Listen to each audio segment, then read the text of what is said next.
So winter meetings have been a little bit boring, okay? It hasn't really been as great as we were expecting, but now that Juan Soto signed with the Mets, things are starting to fall in place. Soto was that first domino, and it's set off kind of everything right now. A ton of deals were made earlier today, a lot of trades, a lot of rumors of trades, and some big free agent signings. Number one, let's get the big deal out of the way first. Max Fried has agreed to an 8-year, $218 million contract with the New York Yankees. It is the largest guarantee in baseball history for a left-handed pitcher. And the big question on everybody's mind is, well, is this a good deal for the Yankees? I'm here to tell you that I think it is. I believe that this is a really good deal for the Yankees.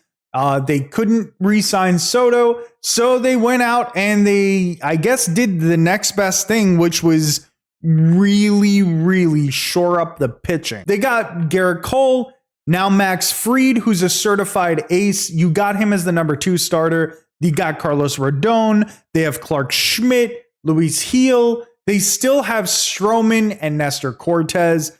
I think this is a really solid deal for the Yankees. The big question mark is 8 years. 8 years is a long time. I don't think it's really a big deal because Max Fried, I think he's going to be 31 going into next season, but he does have an injury history. So I'm afraid as a Yankees fan that this could turn into another Carl Pavano situation. Hopefully it doesn't. Hopefully this is totally fine. But either way, I'm really excited about Max Fried. I think he's going to have a solid 4 or 5 years as a Yankee. And if he could stay healthy, then maybe he's going to be fine as the 4th, 5th starter in 5 years. I don't think that's that big a deal. His AAV is $27.5 million a year. That's why the Yankees gave him an extra year to lower that AAV so that they wouldn't have to pay taxes or anything like that. Or, well, I mean, they're going to have to pay taxes, but you know what I mean? It's not going to affect the luxury tax. Personally, this is the one move that I really wanted the Yankees to make. I really wanted them to sign Max Fried. Of course, I wanted Soto, but I mean, when they didn't get Soto, this was the first thing that I wanted them to do. I also want them to go ahead and get Cody Bellinger, Nico Horner. You can go check out my other video where I talk about all of this and what the Yankees should do. But Max Fried is a great step in the right direction. There's a lot of rumors that they're very close to signing Christian Walker, which I also think is a very solid signing for them. He's going to be somebody that hopefully gets a 2-3 year deal and helps them out a lot. I think Max Fried is phenomenal, but I think this has a big impact on what free agency is going to be from here on out.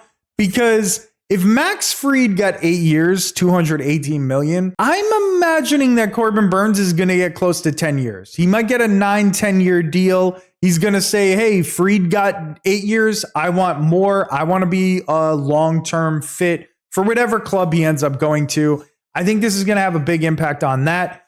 Blake Snell, significantly less money. I think it was a 5-year deal for Snell, maybe 6 years from the Dodgers.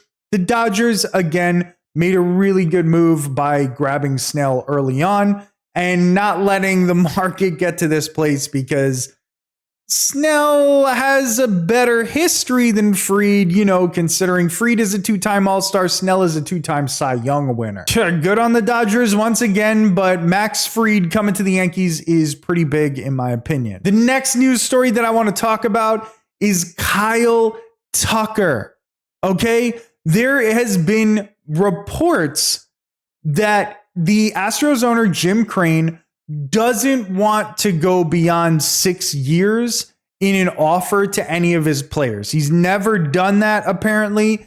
And Kyle Tucker is going to want a big contract. He's probably going to want, 10 years. He's probably going to want close to a 10-year deal. He's a young player. He's really good. And he's going to be a free agent next fall. So the big news is that there's a lot of rumors floating that Kyle Tucker is going to be shopped by the Astros. And I think that is insane. There's a lot of comparisons between what's going to happen with Kyle Tucker and what happened with Mookie Betts from the Red Sox a few years ago. Kyle Tucker getting traded right now is going to be insane. Potentially a huge deal. As a biased Yankees fan, of course, I want them to figure out how they can trade for him. I personally love Kyle Tucker. He's one of my favorite players in the league. You know, somebody's going to come out on the winning end of potentially a Kyle Tucker trade, and that's going to be huge. That's going to be really big. There's a very good chance that Kyle Tucker is not in an Astros uniform to start next season. The next two things we're going to talk about real quick. The Tigers officially signed Alex Cobb to a 1-year deal worth $15 million, plus he gets $1 million. I believe he gets $1 million extra if he pitches 100 innings. He gets an extra $1 million on top of that if he pitches 150 innings. I think this is a really good deal for Alex Cobb. He spent most of last year injured. He's 37 years old. We know he's a talented pitcher, and the Tigers needed pitching. I think it's a solid risk for the Tigers. No big deal. It's only a 1-year deal. The Rangers signed Nate Eovaldi to a 3-year, $75 million contract. Eovaldi was a playoff superstar when they made it to the World Series. He was absolutely insane. I think if you're the Rangers, you just have to make that deal. They had a bad season.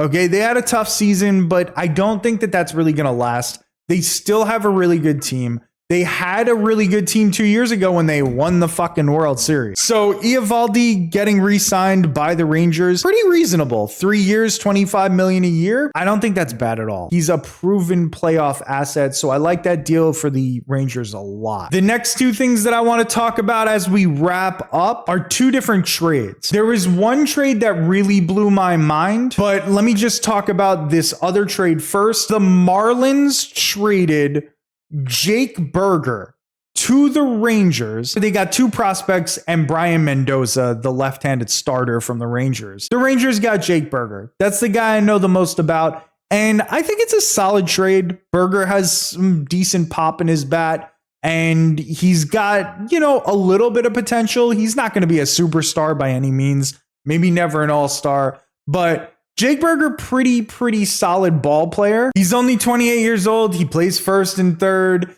It's a good deal for the Rangers for minimal risk, but I think this one's a pretty solid deal for the Rangers. And also it's on brand for the Marlins to just get a bunch of prospects for a guy that, you know, showed a little bit of life in the past couple of years. As soon as the Marlins get a player like that, they got to ship them off. The big trade that I wanted to talk about maybe doesn't seem that big on the surface, but this trade blew my fucking mind. The Blue Jays shipped out Spencer Horwitz and prospect Nick Mitchell, and they ended up getting Andres Gimenez and Nick Sandlin. I know Andres Gimenez has struggled a little bit recently with the bat, but this guy is one of the best fielders, if not, actually, he probably just straight up is the best second baseman in terms of fielding. He's got 3 Gold Gloves. He was fine 2 years ago. Like, he was hitting pretty well 2 years ago. He's 25 years old. He's like 25 or 26 years old going into next season. Andres Gimenez is young. I'm really surprised that the Guardians just shipped him off, because they were in the ALCS. The Guardians are legit American League contenders. Andres Gimenez is a young guy. Now, I get it. He hasn't lived up to his potential necessarily, but he was an all-star 2 years ago. He had like an 850 OPS at that time, and he's the best fielder in the league, bro.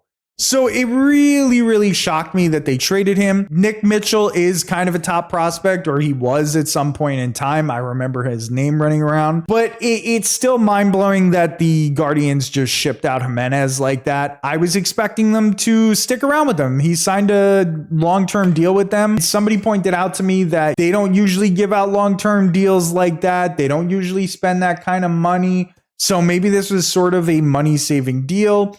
The Guardians also have Travis Bazzana, who maybe gets called up. I guess like this is in anticipation of bringing Bazzana up. He's supposed to be the real deal.